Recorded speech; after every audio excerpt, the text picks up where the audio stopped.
नमस्कार दोस्तों।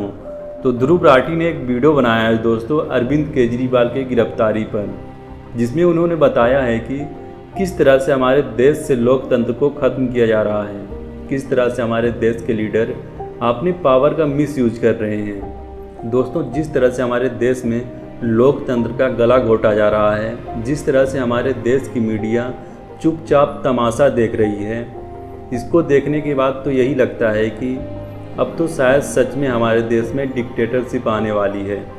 जिस तरह से हमारे देश की एजेंसियां सरकार के इशारे पर अपोजिशन के लीडर्स को गिरफ्तार कर रही हैं, इससे तो यही लगता है दोस्तों कि अब हमारे देश में इलेक्शन नहीं होना चाहिए, क्योंकि ये इलेक्शन के आड़ में नाटक कर रहे हैं। जिस तरह से अपने पावर का मिसयूज कर रहे हैं दोस्तों, ये हमारे देश के लिए, हमारे लिए और आपके लिए बिल्कुल भी अच्छा नहीं है।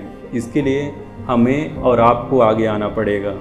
अगर हम और आप खुल के सामने नहीं आए और इस लोकतंत्र की दीवार को ढहने से नहीं बचाया, तो आने वाला फ्यूचर हमसे सवाल करेगा।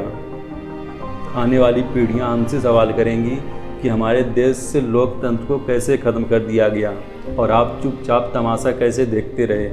अगर हम और आप चुपचाप ये तमाशा देखते रहे, खुलकर सामने नहीं आए, ये लोकतंत्र की दीवार जो ढहाने में लगे हुए हैं, इसको बचाने का कर्तव्य हमारा है।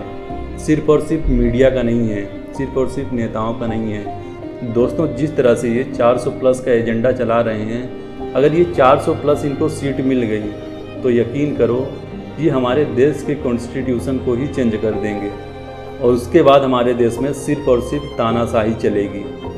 ध्रुव राठी ने जो वीडियो बनाया है उसमें उसने एक्सप्लेन किया है कि किस तरह से एक प्लान के तहत ये हमारे देश से डेमोक्रेसी को ख़त्म करने में लगे हुए हैं। तो दोस्तों, अपने कर्तव्य को समझो, अपनी जिम्मेदारियों को निभाओ और इनके अगेंस्ट खुल के बोलो। अगर आज आप नहीं बोलोगे तो फिर आपको दोबारा मौका नहीं मिलेगा। इसलिए आपसे रिक्वेस्ट है कि आप अपने कर्तव्य को समझो और उसका पालन करो।